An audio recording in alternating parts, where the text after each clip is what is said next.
ಯಾರು ಚಂದ್ರು ಲಂಬಾಣಿ ಅವರು ಶಾಸಕರು, ಮೊದಲನೇ ಬಾರಿ ಶಾಸಕರು, ಸಿರಟ್ಟಿ ವಿಧಾನಸಭಾ ಕ್ಷೇತ್ರದಿಂದ ಮೊದಲನೇ ಬಾರಿ ಶಾಸಕರು. ಅವನು ಮುಂಚೆ ಡಾಕ್ಟರ್ ಆಗಿದ್ದಾರೆ.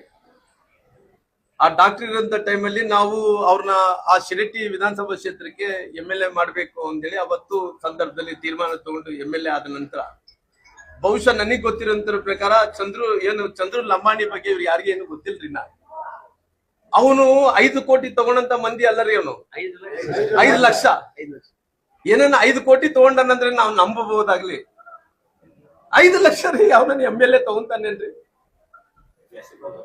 ಅಲ್ರಿ, ಜಾಸ್ತಿ ತಗೊಂತಾನಲ್ಲ. ಅವನ ಬಗ್ಗೆ ಗೊತ್ತಿಲ್ರಿ. ಅವನು ಇವತ್ತು ಎಜುಕೇಟೆಡ್ ಇದ್ದಾನ. ಅವನು ನಂತರ ಅವನು ಮುಂಚೆ ಸರ್ಕಾರದಲ್ಲಿ ಕೆಲಸ ಮಾಡ್ತಾ ಇದ್ದ. ಅವನು ಡಾಕ್ಟರ್ ಇದ್ದಾನ ಅಲ್ರಿ. ಇದೆಲ್ಲ ಕೂಡ ಪ್ಲಾನ್ ಮಾಡ್ಕೊಂಡು ನೋಡ್ರಿ. ಯಾವತ್ತನಾಗ್ಲಿ ಒಂದು ಇನ್ಸಿಡೆಂಟ್ ಅದೇ ಬಾಗಲಕೋಟೆ ಇನ್ಸಿಡೆಂಟ್ ಏನಿದ್ರು ಅದನ್ನ ಮರಿಮಾಚ್ಬೇಕು, ಡೈವರ್ಟ್ ಮಾಡ್ಬೇಕು. ಅಲ್ಲ, ನಾನು ಬಹಳ ಕ್ಲಿಯರ್ ಆಗಿ ಲೋಕಾಯುಕ್ತವ್ರನ್ನ ದುರ್ಬಳಕೆ ಮಾಡ್ಕೊಂತಾರ, ಅವ್ರ ಇದ್ದಂತ ಎಲ್ಲಾ ವ್ಯವಸ್ಥೆನ ದುರ್ಬಳಕೆ ಮಾಡ್ಕೊಂತಾರ್ರಿ. ಇವಾಗ ಹೇಳ್ತೀವಲ್ರಿ, ಯಾವ್ದನ್ನ ಆದ್ರೆ ಒಂದು ಕಮಿಟಿ ಹಾಕ್ತಾರ್ರಿ, ಯಾವ್ದನ್ನ ತನಿಖೆ ಮಾಡ್ತಾರ್ರಿ, ತನಿಖೆಯಲ್ಲಿ ಇಂಥವ್ರು ತಪ್ಪೇ ಮಾಡಿಲ್ಲ ಅಂತಾರ್ರಿ, SIT ಕೊಡ್ತಾರ್ರಿ, ತಪ್ಪೇ ಮಾಡಿಲ್ಲ ಅಂತ, ಲೋಕಾಯುಕ್ತ ಕೊಡ್ತಾರ್ರಿ, ತಪ್ಪೇ ಮಾಡಿಲ್ಲ ಅಂತ ಹೇಳ್ತಾರ್ರಿ. ನಾನು ನೋಡಿದಂತ ಟೈಮಲ್ಲಿ ಅವ್ರನ್ನ ಪ್ರೀ ಪ್ಲಾಂಟ್ ಆಗಿರಿ.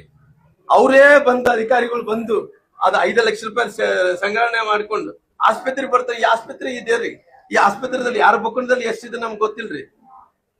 ಇವತ್ತು ನಾನಂತೂ MLA ಇಲ್ಲ, ಬಂದ್ರೆ ಇವ್ರ ಮೇಲೆ ಬರ್ಬೇಕು ನಮ್ಮ ಏನ್ರಿ ಸರ್. ಹಿಂಗಾದ್ರಿ ಹೆಂಗ್ರಿ ಏನ್ರಿ? ನಾನು ನೋಡ್ರಿ ಬಹಳಷ್ಟು ಸರಿ ನೋಡಿದೀನಿ. ಯಾವ್ದೋ ಒಂದು ಇಶ್ಯೂ ಆದ್ರೆ ಅದ ಡೈವರ್ಟ್ ಮಾಡ್ಬೇಕು ನೋಡಿ.